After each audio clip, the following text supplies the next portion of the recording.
সব মনোমালিন্য ভুলে আবারও রাইয়ের হাত ধরতে চায় সূর্য। হ্যাঁ বন্ধুরা, ভিডিওতে লাইক দিয়ে দেখতে থাকুন। সূর্য অনির্বাণের সামনে রাইয়ের হাত ধরে বলতে থাকে যে, রাই আমি জানি আমি হয়তোবা তোমার সাথে সেদিন অনেক বাজে ব্যবহার করে ফেলেছি। আসলে আমার মনের মধ্যে একটা জেদ কাজ করছিল যে কী কারণে তুমি শুধুই আমার ঘাড়ে এই নীলুর মতন একটা মিথ্যেবাদী মেয়েকে চাপিয়ে দিলে। তার জন্য আমি তোমার উপর প্রতিশোধ নেওয়ার জন্য তোমার সাথে এরকম বাজে আচরণ করেছি। তা সত্ত্বেও আমি এখনও পর্যন্ত তোমাকে ভালোবাসি। তুমি তো সেটা বুঝো, কোথাও না কোথাও তুমিও সেটা ফিল করো আমি জানি, কিন্তু তা সত্ত্বেও তুমি প্রকাশ করো না।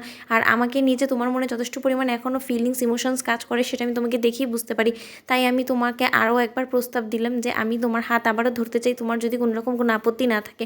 তখন এই কথা শোনার পর অনির্বাণ পিছিয়ে যায়। অনির্বাণ বলতে থাকে যে না, যেখানে আমার ভাই নিজে থেকে ওর ভালোবাসার মানুষটাকে খুঁজে পেয়েছে, ওর ভালোবাসার মানুষটার হাত ধরতে চায়, সেখানে আমি সেই মানুষটার হাত কী করে ধরি? এটা অন্যায় করা হবে। আসলে তো প্রথম থেকেই তো রায়ের সাথে সূর্যেরই বিয়ে ঠিক হওয়ার কথা ছিল, আর সেখানে বিয়ে ঠিক হয়েছিল, ওদের বিয়ে হওয়ারও কথা ছিল, কিন্তু হয়তোবা কিছু পরিস্থিতির কারণে তাদের বিয়েটা হয়নি। কিন্তু এখন যখন সূর্য নিজের ভুলটা বুঝতে পেরে আবারও রায়ের হাত ধরতে চায়, আমি আর ওদের মধ্যে কোনো মতে ভাঙন ধরানোর চেষ্টা করবো না। আমি ওদের মাঝখান থেকে সরে যাই, বরঞ্চ সেটাই বরঞ্চ ভালো। আমি আমার ভবিতব্যটাকে মেনে নিই, এটাই আমার জন্যও ভালো এবং রায়ের জন্যও ভালো। আমি আর আমার নিজের ফিলিংসের কথাটা রায়কে কোনো মতেই প্রকাশ করবো না। ওদিকে রায় সূর্যের হাত ছেড়ে দিয়ে বলতে থাকে যে না সূর্য, তুমি এটা ভুল করছো। আমি আমার নিজের ছোট বোনের সংসার ভেঙে নিজের সংসার গোছানোর কথা কোনোদিনও কল্পনাও করতে পারি না, কারণ এটা আমার স্বভাবের সাথে যায় না।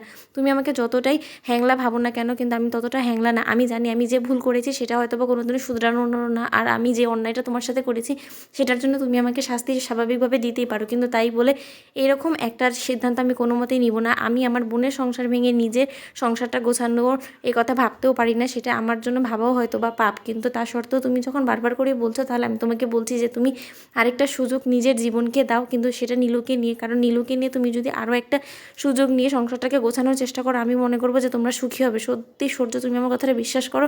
তখন সূর্য বলতে থাকে ঠিক আছে, তাহলে আমি বুঝতে পেরে গিয়েছি যে তোমার জীবনে হয়তো এখন আর আমার জন্য কোনো জায়গা নেই, তাই তো?